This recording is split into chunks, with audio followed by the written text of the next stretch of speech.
תורתך תסיר ממנו לעולמים, ברוך אתה אדוני. Come on, you know this part. Here you go, come on.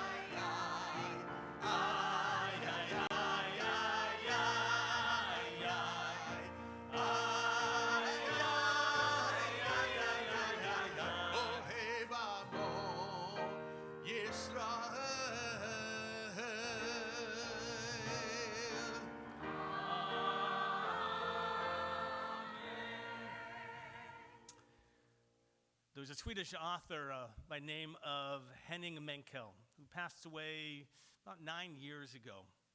And he was a writer, actually wrote mostly detective novels, but he loved the whole notion of the narrative of stories, and he spent most of his time in Mozambique, Africa, in a very different type of narrative of storytelling. And he wrote, in Africa, listening is a guiding principle. It's a principle that's been lost in the constant chatter of the Western world, where no one seems to have the time or even the desire to listen to anyone else. From my experience, I've noticed how much faster I have to answer a question during a TV interview than I did 10, maybe even 5 years ago. It's as if we have completely lost the ability to listen. We talk and talk. We end up frightened by silence, the refuge of those who are at a loss for an answer. He talks about the stories of Africa because you have to have patience for an African story. Do some of you not have such patience when people are telling stories? Apparently in Africa, it's not like a beginning, middle, and end. They can wander around and take different paths and come back a couple times, and you need lots of patience. And he just loved sitting and listening to those stories, but listening was the key ingredient. And he wrote, a number of years ago, I sat down on a stone bench outside the Teatro Avenida in Maputo, Mozambique, where I work as an artistic consultant. It was a hot day and we were taking a break from rehearsal, so we fled outside, hoping that a cool breeze would drift past.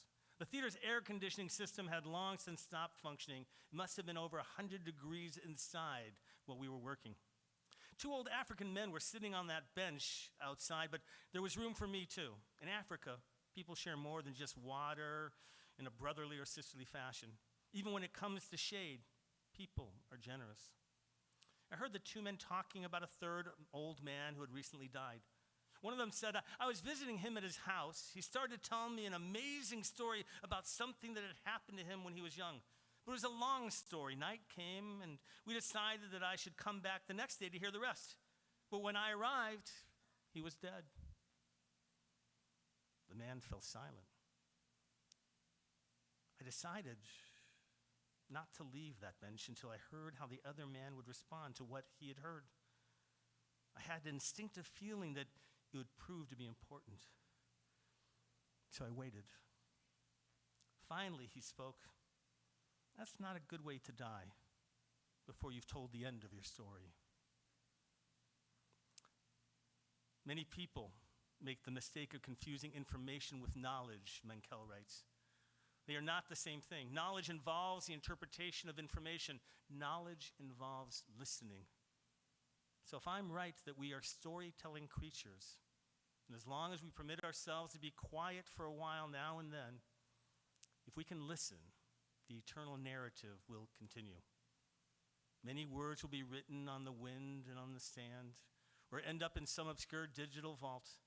But the storytelling will go on until the last human being stops listening. Then we can send the great chronicle of humanity out into the endless universe. Who knows? Maybe someone is out there willing to listen. The Shema speaks of the need to listen to ourselves, to the universe, to the oneness of it all. I'm going to turn to the words of Listen in a beautiful prayer song composed by Doug Kotler. You have on your supplemental sheets, those of you who are in the middle section, and those of you on the sides, you can watch it on your displays on the monitors there as we join together in this beautiful prayer song. You can join along with us, by the way, please, as Hazzan Mimi leads us. You have the words. If you're lost, you feel afraid.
Yisrael, Adonai Eloheinu, Adonai Echad. Page 22. Ve'ahavta et Adonai Elohecha bechol levavcha uvechol nafshecha uvechol meodecha vehayu ha'devarim ha'ele asher anochi mitzavecha hayom alevavecha v'shinantam levanecha v'dibarta bam v'shivtecha b'veitecha uvelechtecha v'derech uv'shochbecha uv'kumecha ukshartam leot al yadecha v'hayu letotafot b'neinecha uchtavtam al mezuzot beitecha uvisharecha. Let's join together in the English translation of the Hafta on the opposite page. Together with me, please. You shall love the Lord your God with all your heart, with all your soul, with all your might. You shall take to heart these words which I command you this day. You shall teach them diligently to your children, speaking of them when you are at home, when you are away, when you lie down at night, when you rise up in the morning. You shall bind them as a sign upon your arm, and they shall be a reminder above your eyes. You shall inscribe them on the doorposts of your homes and on your gates. We continue silently in the following pages, Hebrew or English.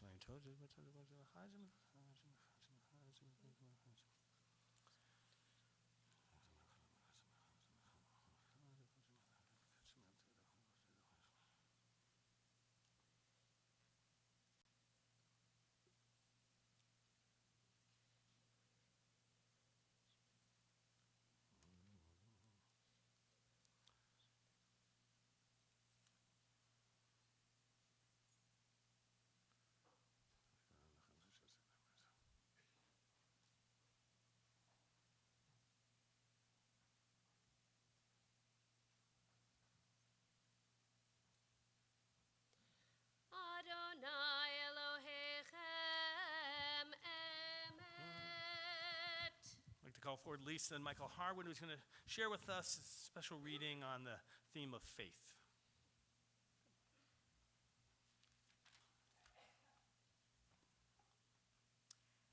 Faith is not something that we acquire once and for all. Faith is an insight that must be acquired at every single moment. Those who honestly search, those who yearn and fail, we did not presume to judge, at least some of us don't judge. Let them pray and be able to pray, and if they do not succeed, if they have no tears to shed, let them yearn for tears. Let them try to discover their heart. Let them take strength from the certainty that this too is a high form of prayer.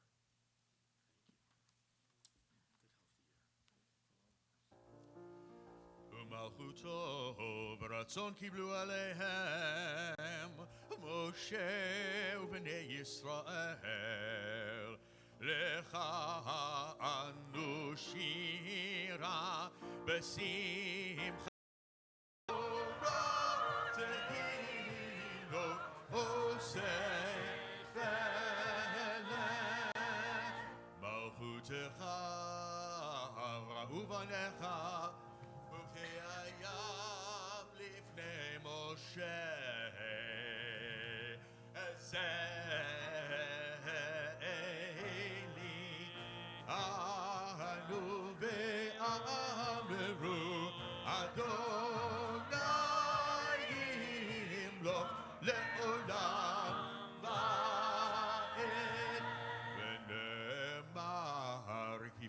Adonai et Yaakov וגאלו מיד חזק ממנו ברוך אתה אדוני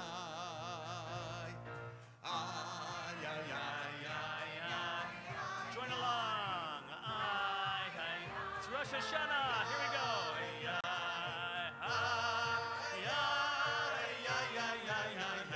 Gal Yisrael.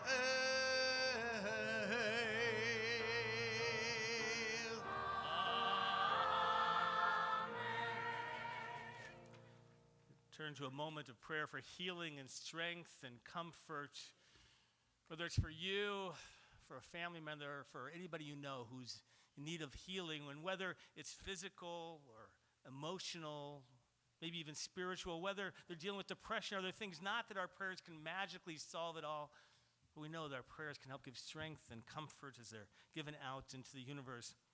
And so we're going to take a moment. I want you to think of people who need the healing prayers, and then we're going to continue with the prayer song, Rafa'enu, which you'll find on the supplemental sheets you have to the sides. It'll be on the monitor in just a moment. But take just a moment to close your eyes. Just close your eyes for a moment to bring to mind to those people who need our prayers. Those people suffering from chronic illness, dealing with cancer, dealing with so many different things in life, and our hearts go out to them. And more than that, our prayers and strength. Bring those people to mind just in a moment of silence.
Page 30, Hashgivenu.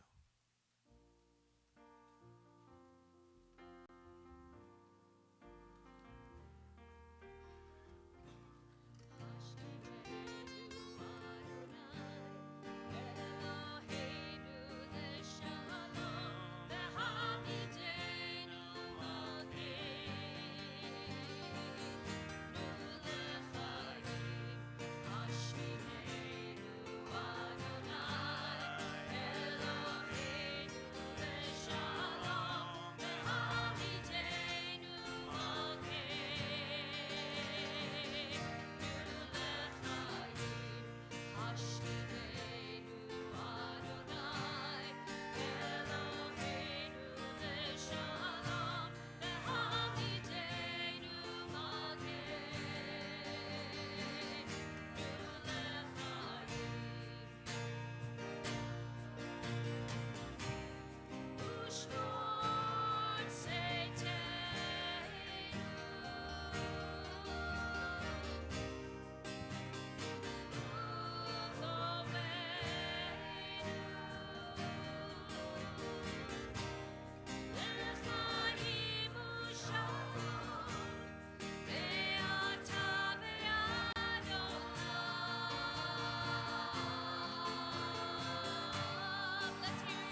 page 33. Sound the shofar on the new moon at the time appointed for our new moon. Its observance is a law for Israel, ordained by the God of Jacob.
בשופר גדול לחירותי, תקע בשופר גדול לחירותי, תקע בשופר גדול לחירותי, תקע בשופר גדול לחירותי, תקע בשופר גדול לחירותי.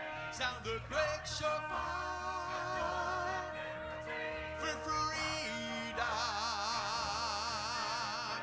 Sound the great shofar for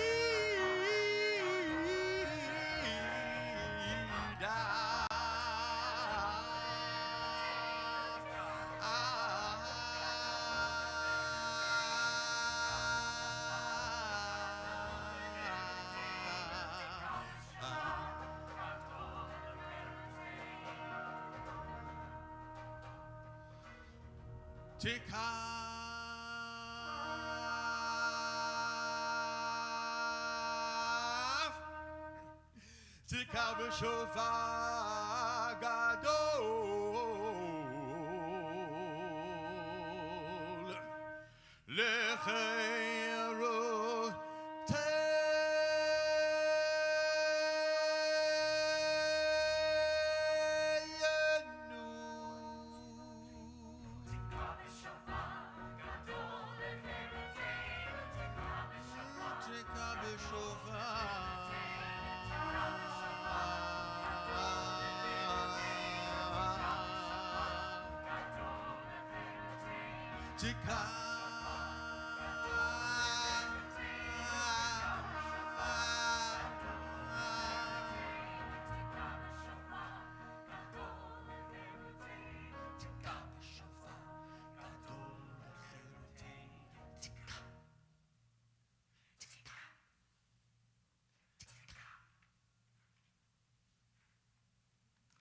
That's beautiful. Phil, you always inspire us, right? Another generation, they would have said that that was a bodacious shofar blast that you blow.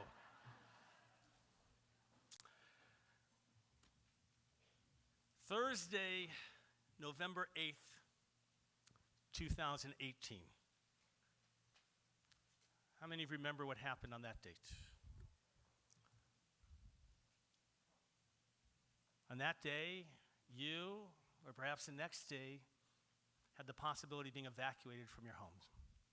It's the date of the beginning of the fires, right? The Woolsey fire. And whether you are in the hills of Calabasas or Agora, right? Whether you were in Hidden Hills or whether you were in Bell Canyon, that date stands in your mind as date of change, concern.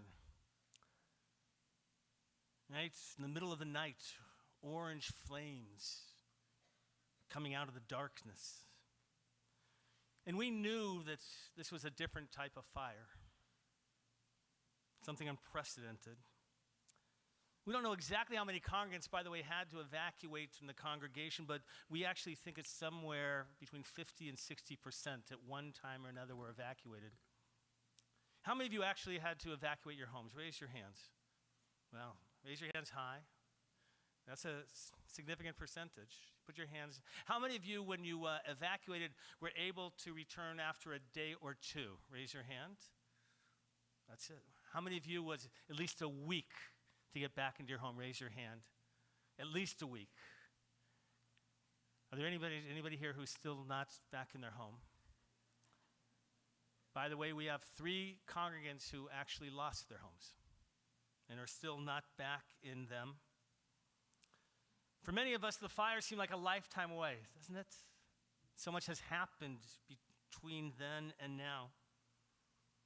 Those of us living in the canyons adjacent to the canyon areas and to the Amundsen Ranch, we're used to it a little bit, aren't we?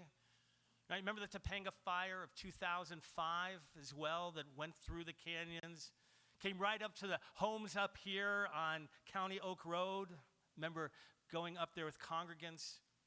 Many of you remember Rabbi Bovitz, who lived right across down a little bit in Amundsen Ranch, and we went to her house and helped her evacuate as the flames were breaching to the street, actually. But we knew this was something different. The Woolsey fire impacted people in different ways, beginning with the evacuation time. Some people had just minutes until they had to leave their homes in the darkness of night. Others had hours, even days, to think about what to take. Rhodey and I, we live just a 7-minute walk up Eilat, behind the synagogue a little bit. We were officially in the mandatory evacuation area, but we didn't actually evacuate. We felt safe enough. But we put the things together that should we have to run, should things change really quickly, we began to think about what it was we should take. And so we packed up our car with some of the heavier things, and the other items we put on the table, just ready to run if we had to.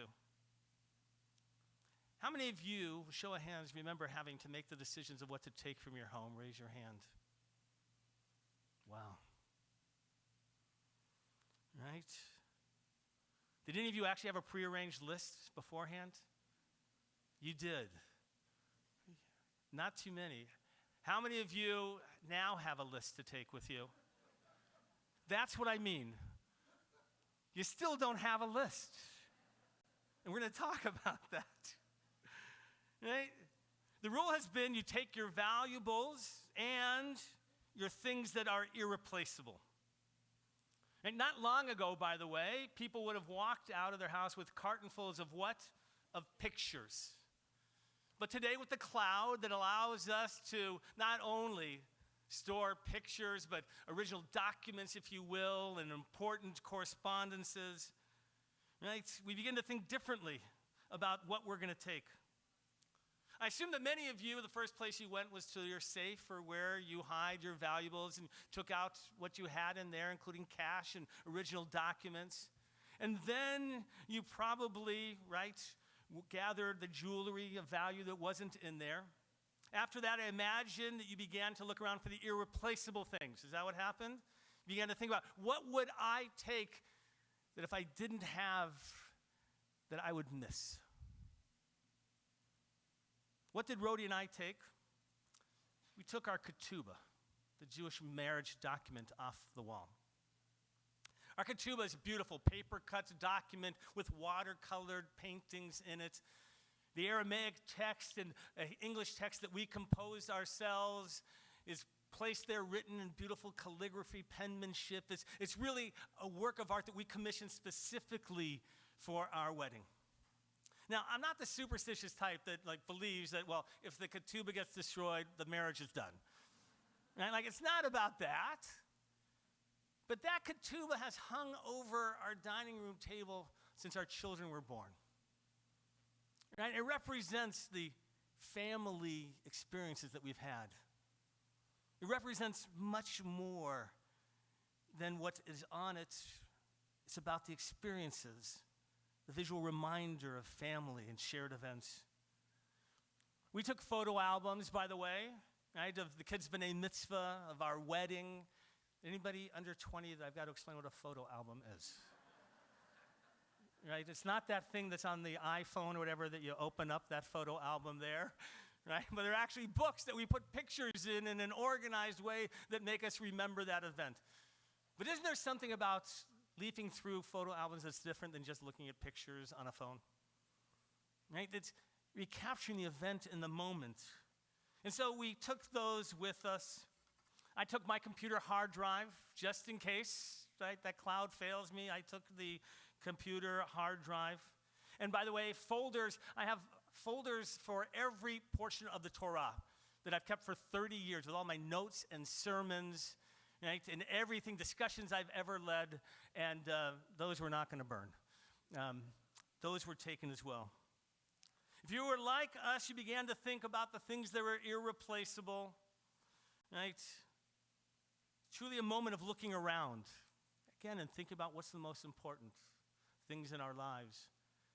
I've had congregants who have shared with me about downsizing. Have any of you downsized at all, like from a bigger house and downsize? Sometimes people do it later, sometimes different periods. And they share with me the liberating experience it is.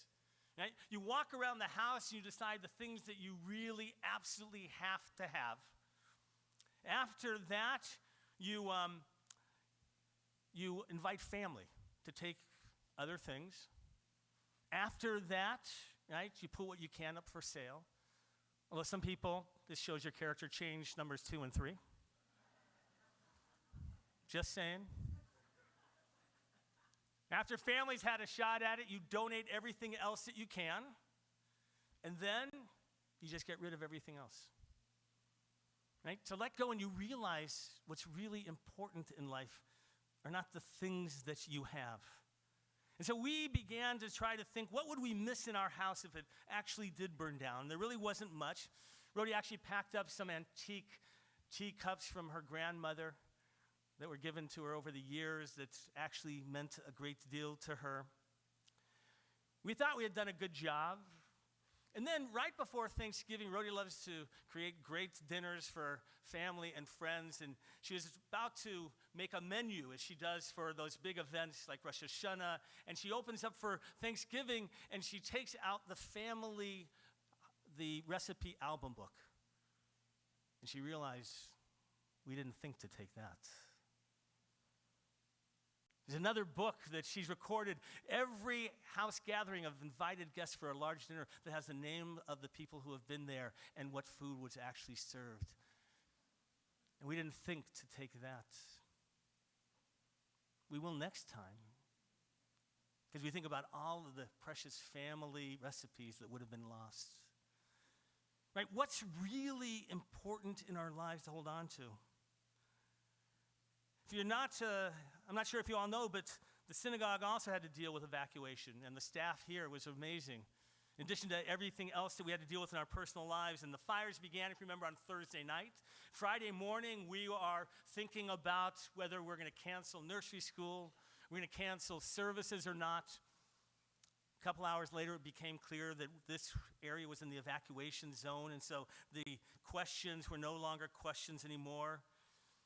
And so they began to evacuate the Torah scrolls, of course, and take them to safe places, and going around and taking the things that are irreplaceable, our talitot that we have, our personal ones. And someone, actually a staff member, was thoughtful enough to take my ordination certificates off my wall in my office.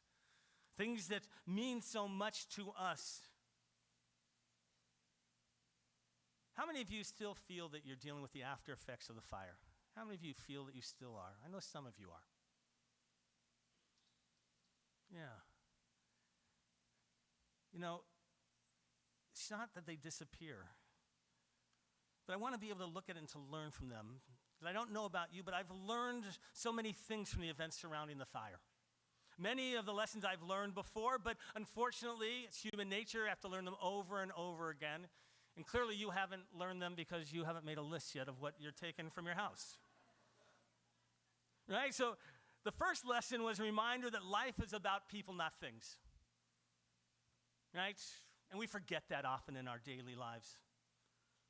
So many people unaffected by the fires reached out to other family members and friends of theirs. I heard about congregants who opened their homes and had almost like a camp time, people just camping on the floor, whatever available space that they could find. whether it was a shooting, a natural disaster, or other misfortune, people often become the best versions of themselves in these moments. Don't you think that? Don't they turn into the best versions of themselves? And why can't they hold on to them, though? Why is it we lose those best versions of who we are? We relearn the appreciation that we need to have for our first responders, for their bravery, right? How many of your homes were saved because of the bravery of the firefighters who stood between their home and the fire? We've got to remember the service that they give to community. During the days of homelessness for many of our congregants who are unable to utilize the synagogue facilities, right? We made phone calls. Many of you probably received a phone call from us trying to check in and see if there's any way that we can help. And community cooperation, collaboration was amazing with the synagogues. We actually, I know he's here tonight, Mark Schwal, right? Who's the head of school of Toledo High School, opened up the school for us. And Temple Aliyah staff created like a war room, if you will, in their, it's your teacher staff lounge, I think, conference room. Right? And we were there every day figuring out how can we help the community. And the synagogues came together, and with the help of Toledo, right, we offered nursery school classes. We offered day camp experience. This was community coming together. That's what we need to remember, the importance of being together, sharing in these great opportunities of making a difference. But it's not just in those moments. It should be at any moment. What if we remembered every day to reach out to others and to be the best versions of ourselves? Wouldn't we be the better in our society for living that way? What if we could appreciate life every day in spite of its precariousness? Abraham Joshua Heschel taught us that just being present in life as an experience is a sacred moment itself. Just the moment, the fact that you can appreciate it is remarkable, and to hold that moment of existence. And yet, nope, we don't. If you don't know, the synagogue was actually very lucky in all of this. If you've ever heard the sailor's expression, may the winds be in your favor, they were so in our favor. When we came back at the end of the week, by the way, there was not a single speck of ash on the property. Remarkable. I've never seen anything like it. It was actually pristine. But if you don't know, you can't come in right away. You have to have air quality experts come in. And they have to check out every room to make sure it's safe. Do you know you're not supposed to, I learned, turn on your air conditioners when you get back in your house after something like that? You're supposed to put on the recirculating air to suck out any of the contaminants and particulates into your air filter, and then you take out the air filter and replace it. We learned that here because we had to be able to create safe space for people to return to. As I thought about it, I realized that the process of recovering from a fire is similar to the process of tshuva in the days of repentance that we're looking at. A process of returning back to a state of wholeness. Some of the damage that needs repair we can easily see, and some we can't. Sometimes the process of recovery is not so complicated. Other times you have to test it to look deeper. Sounds a bit like what we're supposed to be doing with our lives, isn't it? The word that became commonplace in the days and weeks after the fires, what was the most common word after that you heard? Remediation. Right? Like, my house needs remediation before we can get back in it. The word remediation, by the way, comes from Latin. The re part means again, and mederi, right, comes from to heal.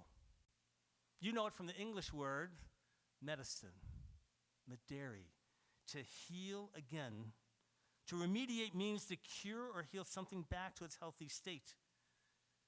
Whether it is the removal of ash or other hazardous materials, it's going back to a healthy state. Similarly, tshuva, isn't that about returning us to a healthy state? It's about cleansing ourselves and getting back to the way we should. We're often contaminated by the events of the year before. Right? And as I reflected on that word remediate, I thought I'm struck by how appropriate it is for us to use to take the micro-contaminants out of our lives. Right? Sometimes it's easy to recall deeds during the past year. Right? Some of the deeds you know you did wrong. Very often it's clear when you were inappropriate with somebody. You know when you yelled at a spouse, a child, or a family member when you shouldn't have.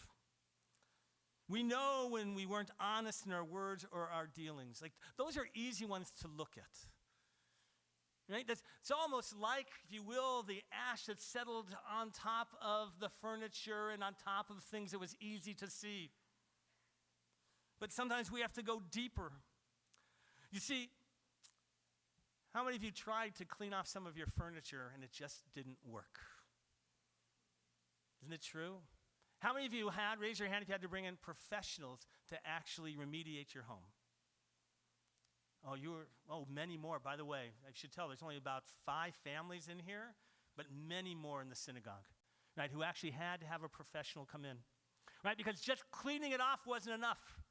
And what was it that told them that something was wrong? You could smell it. Just smelled wrong. And as much as they tried to clean, it just wouldn't happen. Some had to replace their furniture. They had to replace clothing and other things. Because sometimes remediation requires a lot of work. To remediate ourselves, sometimes we have to look deeper into what we've done. That's what this time of year is about. Really think about.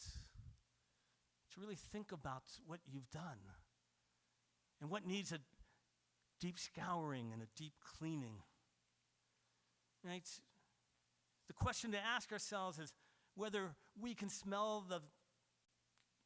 pass the smell test of our own lives and our own deeds. How does your year last year smell? A little rank? A little bit of cleaning you need? Or do you need a deep cleaning? Right? Sometimes we just know and we sense that things are wrong, and so we've got to think about it a little deeper. According to the Talmud, on this first day of Rosh Hashanah, 3 books are opened by God. Now, by the way, I take these books as being metaphor. Right? I don't think that God is literally writing in a book, but rather I believe it's that we are writing in a book of our lives and our deeds. But according to the Talmud, the book of the righteous is opened, and all the names of the righteous are written in it for a life of goodness. The book is closed. That takes place on Rosh Hashanah. The book of the wicked is open, and similarly, all the names of the wicked are written in it for death, and the book is closed. These 2 books close on Rosh Hashanah. But for everyone else, we have from today until Yom Kippur to make our case. We can demonstrate through our actions that we're deserving of life. And on Yom Kippur, the book is sealed, whether we, for ourselves, have determined that we deserve to live. Well, I hate to tell you all this, because as much as I love you all, I don't know if any of you have been written in the book of the righteous. It's a very small book. It's a slim novel that has people in it like Mother Teresa and Gandhi and other people who dedicate their lives to really righteous lives and who really utilize what they can to make a difference in the world. Well, that's the bad news. The good news is, knowing most of you, I don't think you're written in the other one either, the one for the purely wicked. You see, that book is reserved for the Hitlers, for the Mansons, and by the way, for the Jerry Epsteins and others. Hopefully no one here deserves to be in their company when it comes to measuring deeds. But for the rest of us, we have the 10 days to remediate our lives. We have 10 days to look and to think about how we're going to change. We have 10 days to decide how deep we're going to go in uncovering what we've done wrong, so that when we get to Yom Kippur, we can feel that we can pass our smell test. That our lives are worthy. That the blessing of life we've been given, we deserve it. The next 10 days provide us this opportunity to reflect on what it means to be good, to reflect on the people we want to be and the lives we want to have, to be the best versions of ourselves and to hold to it. That's what you want. May your remediation be a successful one to heal your broken relationships, to heal your souls, most significantly, to be the best possible version of who you can be. Shana Tova. Page 34, we're going to continue with the Chatzi Kaddish. יתגדל ויתקדש שמי רבה וילמד דברי חירותי וימליך מלכותי בחייכון ובמכון ובחיי לכל בית ישראל בגלה ובזמן קריב במהרו אמן יהי שמי רבם מבורך לעולם ולעד המאיה יתברך וישתבח ויתפאר ויתרומם ויתנשא ויתהדר ויתעלה ויתהלל שמי לקודשה לעילה ולעילה בכל ברכתה ושירתה תושבחתה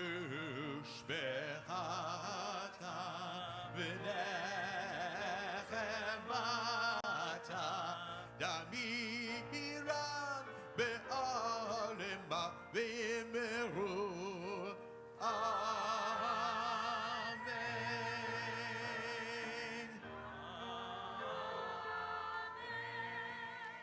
We rise together, page 36.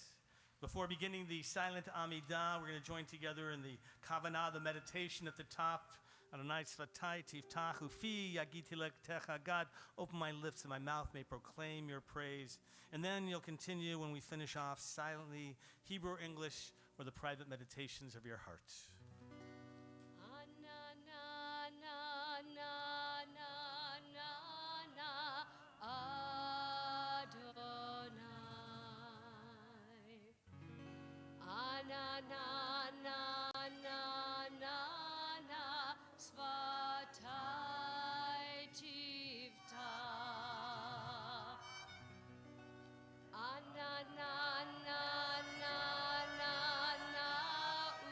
Ufi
page 50, Kaddish.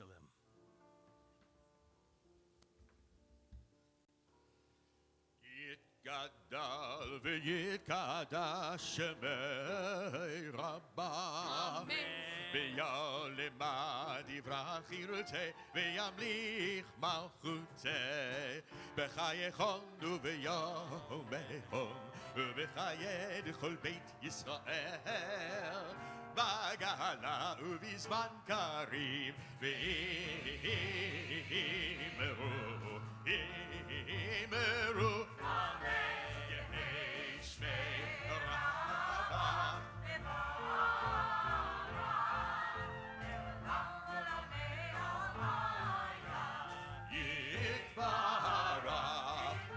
יתברך וישתבח ויתפאר ויתרומם ויתנשא ויתהדר ויתעלה ויתעלה שמי דקודש שמי דקודש לעילה ולעילה מכל ברכתה ושירתה ותושבחתה ונחמתה דמירם בעלמה תושבחתה ונחמתה דמירם בעלמה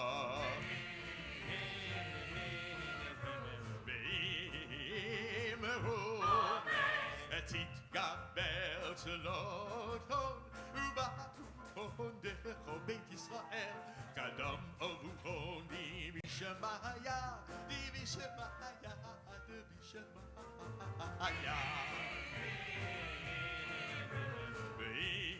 ואמרו יהי שלום רבה מן שמיה בחיים בחיים עלינו עלינו ועל כל ישראל ועל כל ישראל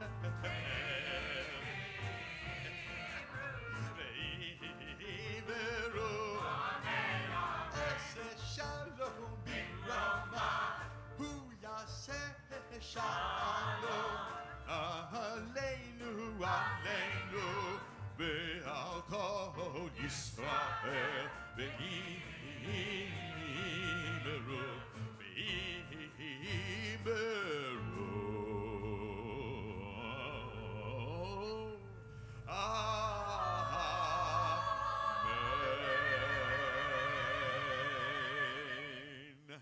We're going to rise for Kiddush, page 56. But before we actually recite the blessing, we're going to have the Silvermans, Mark and Liz, who are going to share with us a reading to inspire us as we get ready for this Kiddush. Mark and Liz,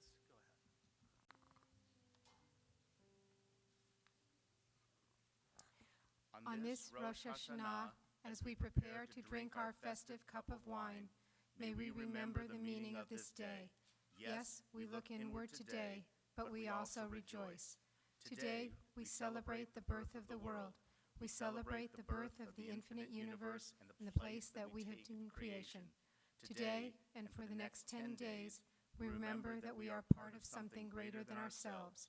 We take stock to ensure that we are living the truth of our lives and values.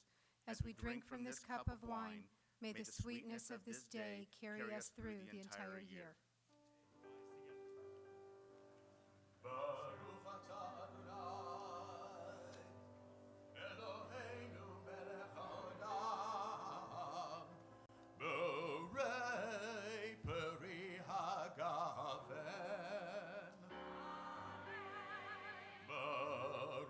Adonai Eloheinu melech haolam Asher banu mikam v'romamanu mikol hashon v'kideshanu b'mitzvotav v'titein lanu Adonai Eloheinu be'ahava et yom hazikaron hazeh yom truah מקרא קודש זכר ליציאת מצרים כי בנו בחרת ואותנו קידשת מכל העמים ודברך אמת וקיים לעד.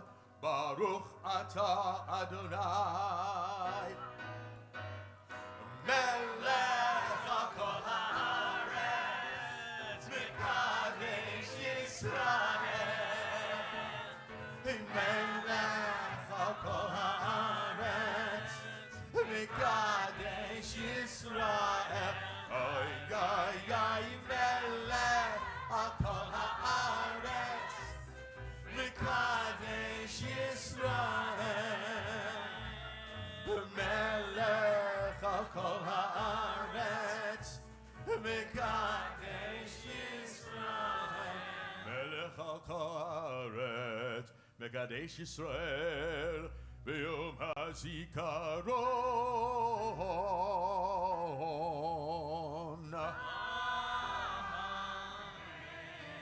ברוך אתה אדוני אלוהינו מלך העולם שהחיינו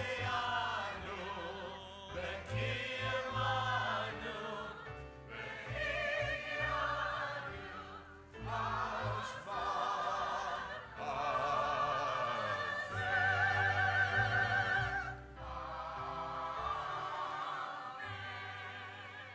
We remain standing, page 58, Aleinu.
Seated.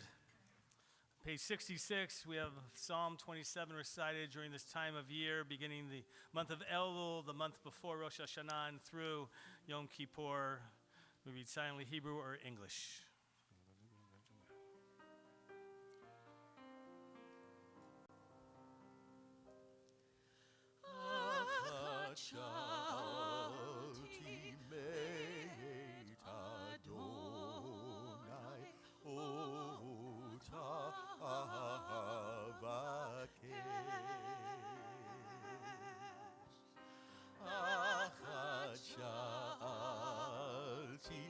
Meita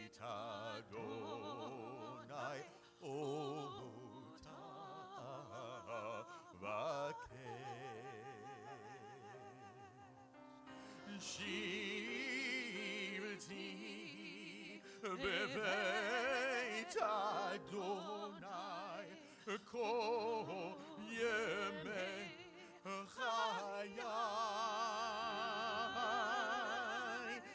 לחזות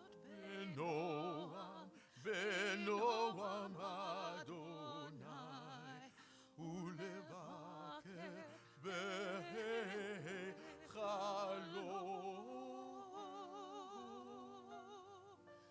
לחזות בנועם אדוני ולבקר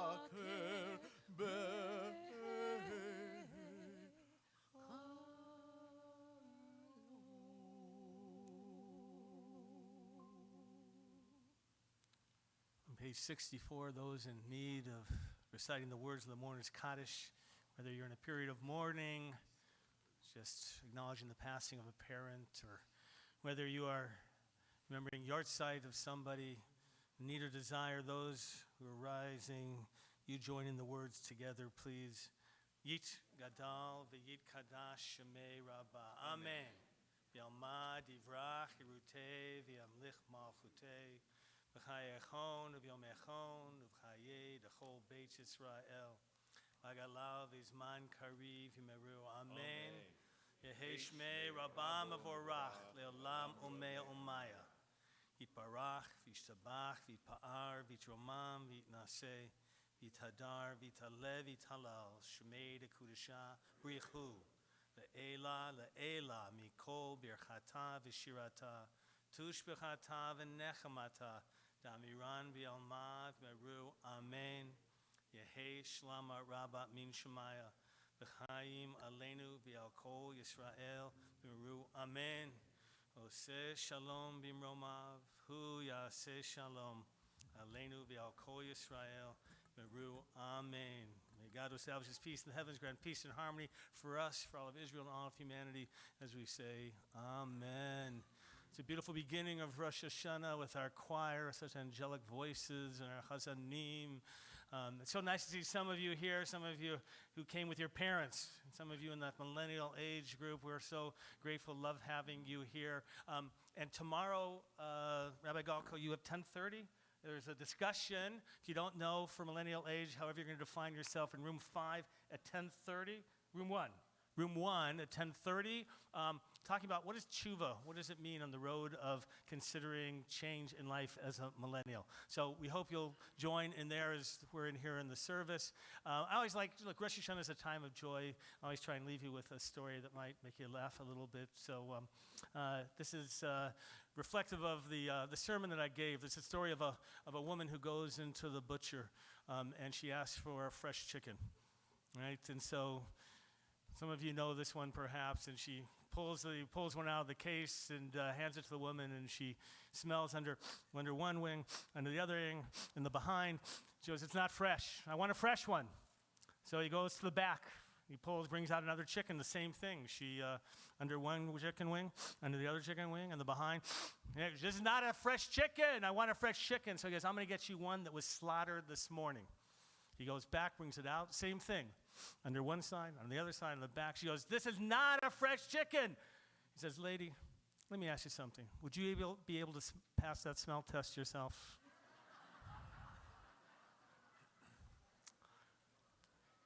The question is, as we begin to think about our deeds, do we pass the smell test? As we think about this, the beginning of really reflecting on our lives, when something doesn't smell good, we know that there's something wrong. We begin by looking at ourselves. Do we smell okay, or is there a little work we have to do? I wish you all the best in these 10 days of trying to figure that out as we grow and change together. We're going to conclude with Yigdal. What page is that on, Hazzan? Do you know? 68. Page 68. Let's rise together. This usually for Friday nights, we don't get to do it too often, but we hope you'll join along. And there's even transliteration on the opposite page. All right, come on. And there's lots of lies, so the words are easy too. Ya la la la la la la la la la la la la la ya la la la la la la la ya la la la la la יגדל אלוהים חי וישתבח נמצא ויענה אל מציאותו אין אל מציאותו אחד ואין יחיד כייחודו נעלם וגם אין סוף לאחדותו נעלם וגם אין סוף לאחדותו אין לו דמות הגוף ואינו גוף לא נערוך אליו קדושתו לא נערוך אליו קדושתו היי יאללה לה לה לה לה לה לה יאללה לה לה לה לה יאללה לה לה לה לה לה לה יאללה לה לה לה לה קדמון לכל דבר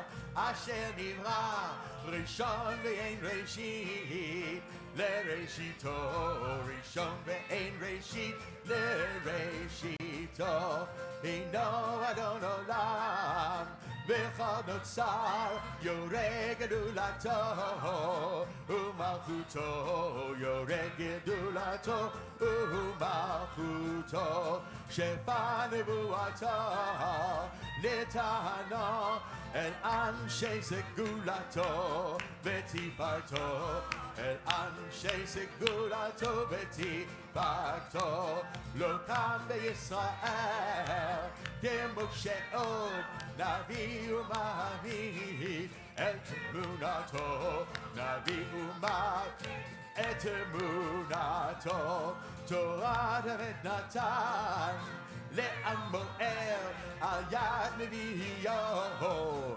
נאמן ביתו על יד נביאו נאמן ביתו היי יאללה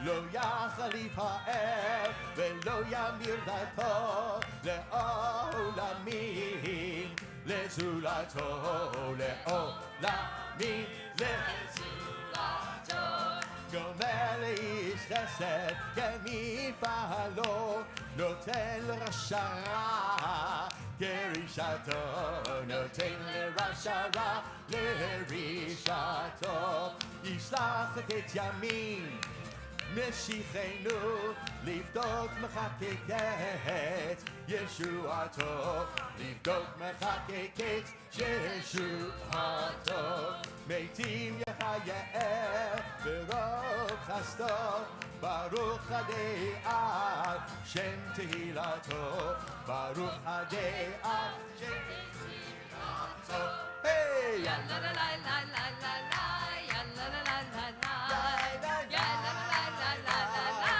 יאללה לה לה לה one more time יאללה לה לה לה לה לה יאללה לה לה לה לה יאללה לה לה לה לה לה יאללה לה לה לה לה Shana Tova, everyone.